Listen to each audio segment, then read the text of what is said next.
In my last video, I said something that I thought was pretty interesting. I mentioned that there's a difference between minimalism and simplicity.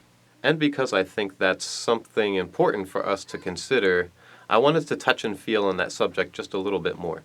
So here I am, and I wanted to also take a little bit of time to thank you all for your views, for your subscriptions, for your comments especially, and for your general support of this channel. So what is the difference? What are the differences between minimalism and simplicity? I tend to think of minimalism as an action, as something that you do. It's an ongoing effort, whereas simplicity is more of an atmosphere. It's an environment for you to operate within. In minimalism, you're always doing something. You're throwing away things, you're moving into a smaller space, you're enjoying your smaller space, you're being more considerate of present and future purchases. In simplicity, you're not doing anything. It's an environment of peace, of calm. It's tranquil. It's simple. It's kind for your mind. One thing leads to the next. Minimalism leads to simplicity, but it doesn't have to. Minimalism doesn't automatically lead to simplicity. Throwing away things doesn't automatically lead you to a peaceful and tranquil life. You could throw away everything that you have. You could quit your job and move into a trash can, and it doesn't turn you into the Dalai Lama. In fact, in a lot of cases, that could make your life even more complex and stressful than it was before. And this is why I'm always harping on seeing the value of things, knowing what you're going to get out of it, knowing what's going to happen. There's been a lot of time, a lot of effort, a lot of work, a lot of pain, a lot of emotion, a lot of money spent on doing things that have just been done in vain in this world.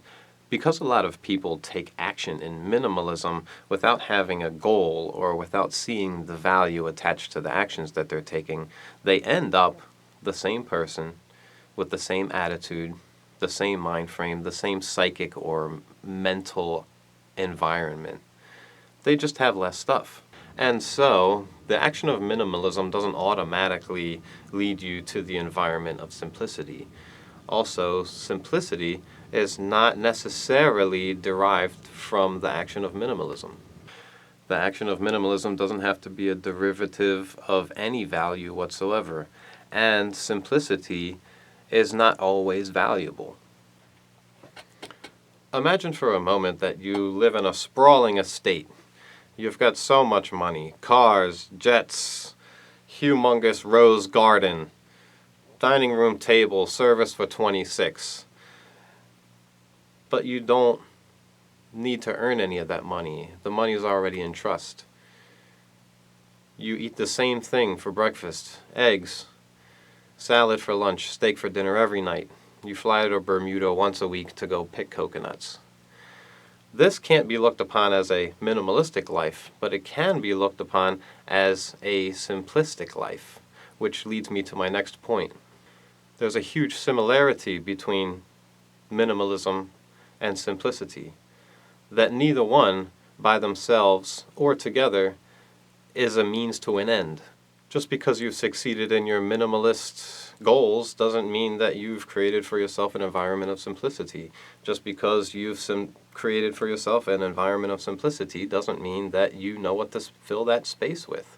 Just because you've filled that space with as much value as you could doesn't mean that life is over. It doesn't mean that you've won and you don't have to do anything else.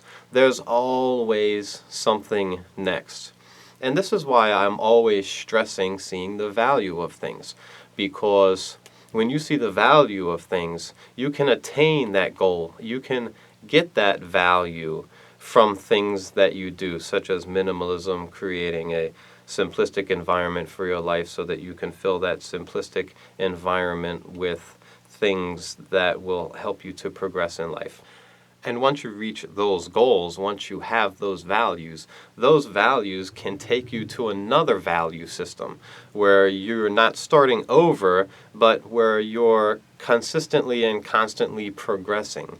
And it's always important for me in my life to continue the progress, to make sure that I know that there is more out there, that there is no end, that if I win $1 billion in the lottery, that doesn't automatically make my life complete. Just because I found a wife and had a child doesn't make my life complete. In fact, these things will take you to another value system that you could have never imagined before. And this is the best thing about starting with minimalism.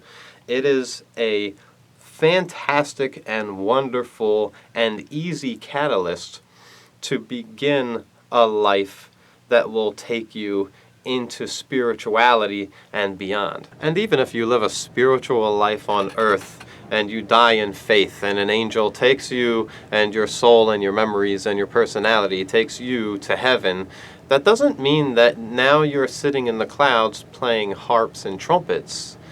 It doesn't mean that things are over. Life is consistently progressive. There's always something more, if you want there to be something more. It's not a requirement for you to take on a minimalistic approach in your life and to gain anything from it. It's not a necessity for you to grow in life, for life itself to grow. The meaning of life is its ability to adapt. And the value of life is its ability to progress. And I wish you all progress. I wish you all happiness and love and some sort of peace. I wish that you take your responsibilities with happiness and pride. And as always, I thank you very much for watching my video.